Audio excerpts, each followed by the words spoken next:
Thank you.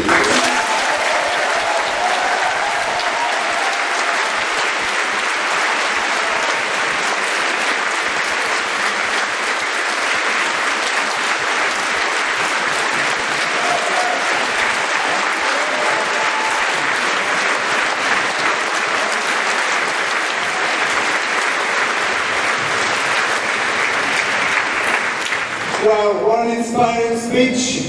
And I think you can see with supporters like Martha why Jeremy is doing so well right across the country, north, south, east and west, and right across every community.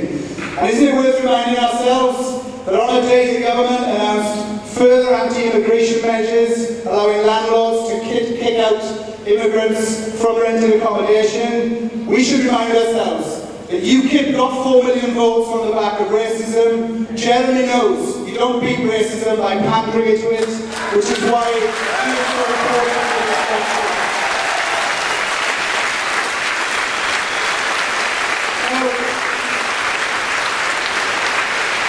Our next speaker doesn't really need much introduction.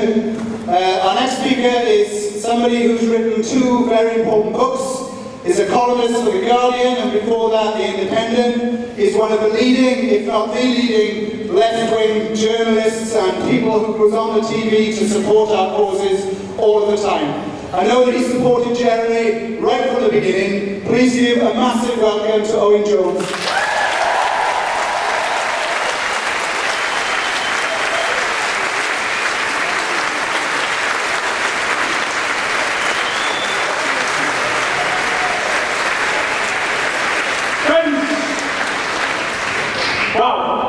A movement is born, is it not? Friends,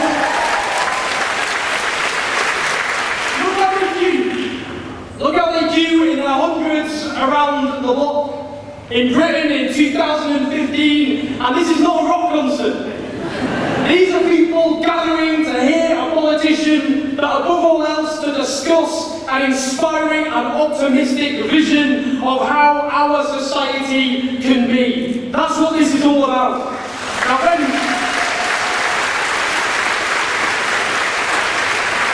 I've had the honour and the good fortune to know Jeremy for many years. And I can tell you this, and I know many of you know it, that he's a man of conviction, of determination, and of courage, and the 4-time winner of Beard of the Year, which they don't just hand about, by the way. But the thing about Jeremy is this: he's someone who stands up for his principles and his convictions and beliefs, no matter what they're throwing. And time again, he was on the right side of history, and he was vindicated. When our governments were calling the ANC terrorists, Jeremy Corbyn was out there getting arrested for campaigning against apartheid.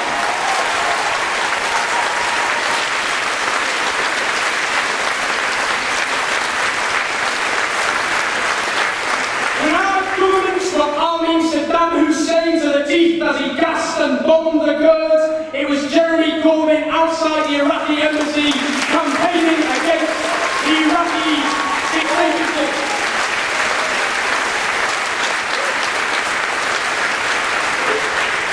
When you are attacked and reviled and demonised for standing up for the dignity and rights of LGBT people, for being on the loony left, it was Jeremy Corbyn standing up for the rights of LGBT people.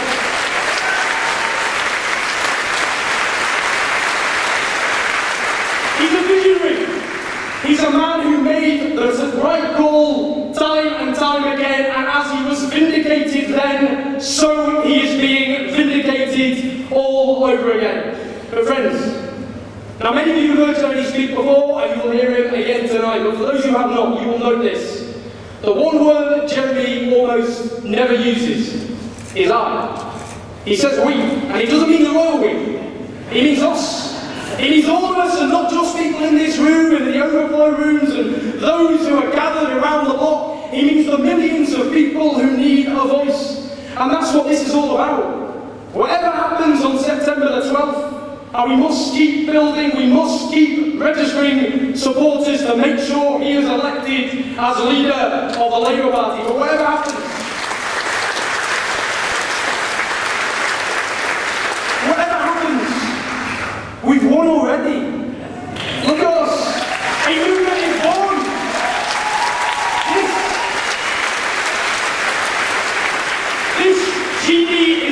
going back in any land. We are reborn as a movement. We are a political force once again. Across this nation, in every village and town and city, you can see this movement emerging. We must now build the biggest progressive political movement this country has seen for generations. No pressure, but that is what we're looking at.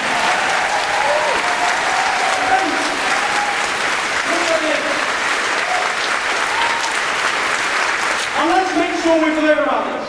Of course, in large part, this is, of course, about electability. Of course it is. What's the point of a vision unless you can inspire enough of the country to elect a government that can transform the lives of millions of people? But you do not do that by capitulating to policies that destroy living standards and jobs and public services and futures. You do it by building a coalition of the real wealth creators, working people, the people who keep this country ticking day after day, whether they're on low income or middle income people. That is the movement we're going to build. And we have to say this is an important point. For a long time, the left, sometimes with good cause, has been attacked for just having slogans, for knowing what we're against, for not knowing what we're for. Well, how wrong we have now moving them. Because it is this campaign with a vision. It's this campaign with the optimism. It's this campaign with the hope. We are the ones offering a vision of a society that is run in the interests of working people, and it is our opponents who are out of ideas, our optimism, our vision, and increasingly running out of time as well. We're the ones setting the agenda. But as much as it is sometimes enjoyable to see those who oppose everything we stand for looking occasionally a bit rattled, this is not the time to be complacent. Firstly, we have to, as I've said, organise and recruit people and build a mass movement and a party that once again is rooted in communities and can transform people's lives. So we need to keep building for that. But whatever happens after September the 12th, if he wins, and I say this, when he wins, someone yells, let's keep optimism. Even if he doesn't, we still win, and we still do this, because this is the point I want to make. They're already throwing quite a lot at him, and they're throwing a lot at this campaign, but it will be like nothing compared to what they'll throw against him if he wins. He will have few friends in the political establishment and the media establishment. I'll try my best to be a lone voice and work on getting others into there, so we have more voices, but nonetheless, they will close ranks. They will close ranks. So that's why this bit, I'm going to say, is the most important bit I will ever say. The only way we can overcome the hostility and the demonisation they will throw at us is to make sure that we don't just turn up to these rallies and clap and cheer and go home with a bit more optimism and hope than when we began and pat ourselves on the back and do nothing else. Every single one of us has to make an oath now, has to make a commitment that we will go out into our communities and into all the communities of this country and build a grassroots movement that can take on whatever is thrown at us after September the 12th. And what we have to do, let's make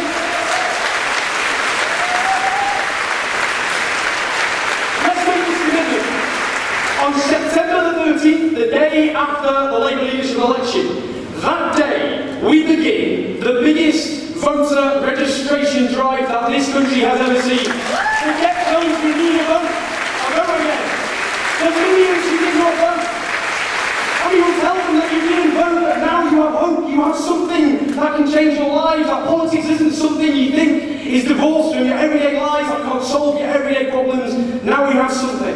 That instead of allowing the politics of fear to run rampant, we say to those people who voted UKIP, we don't write them off, we don't demonise them. We say instead we will give you the politics of hope to answer your everyday concerns on everything from housing to jobs to services and the future of your children. We will win every single one of those back that we can. Every single one. Until the scourge of UKIP is driven from this country once and for all by the politics of hope.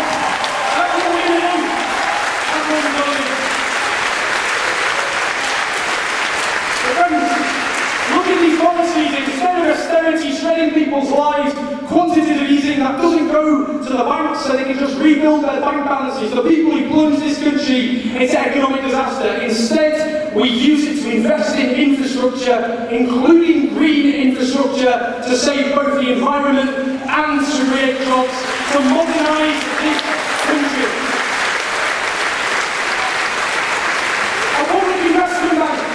A public investment bank that rebuilds this shattered economy as well. A genuine living wage so that once and for all we abolish the scourge of in-work poverty. No one will ever earn their poverty again. That is our pledge. That is our commitment. That instead of punishing the aspiration of so many young people for better education and allowing their living standards to be attacked for years to come because they have that audacity, that aspiration. Instead, as Jeremy Corbyn has committed, with a costed plan, we abolish tuition fees and give people a decent education, finally for all. A national education service from cradle to grave. That we solve this housing crisis. That we build the council housing that millions need. No more waiting on social housing waiting lists. That instead of private renters being at the mercy of their landlords, instead we give them security and control those rents. And that we give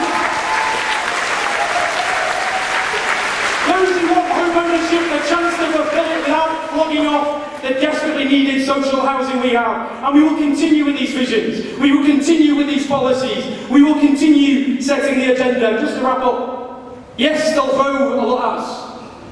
Friends, we are in a very proud tradition in this country. The tradition of not waiting for the goodwill and generosity of the powerful. That knowing that everything we win because people organised from below, often at great cost and sacrifice.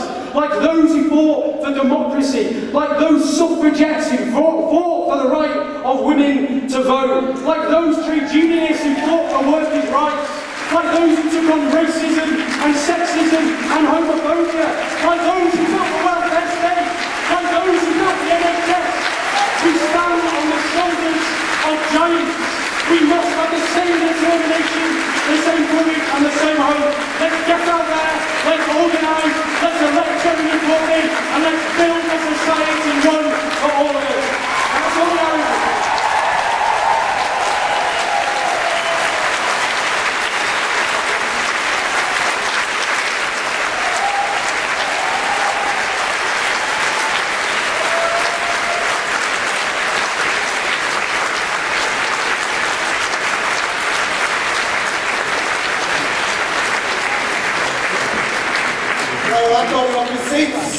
Fantastic stuff. Now there's one more speaker before Jeremy is going to come into the hall and address you. We've been told by the organisers or the people who run the hall that they'd like us to speed up a little bit. So they can tell Jeremy I'm not intending to. So our last speaker before Jeremy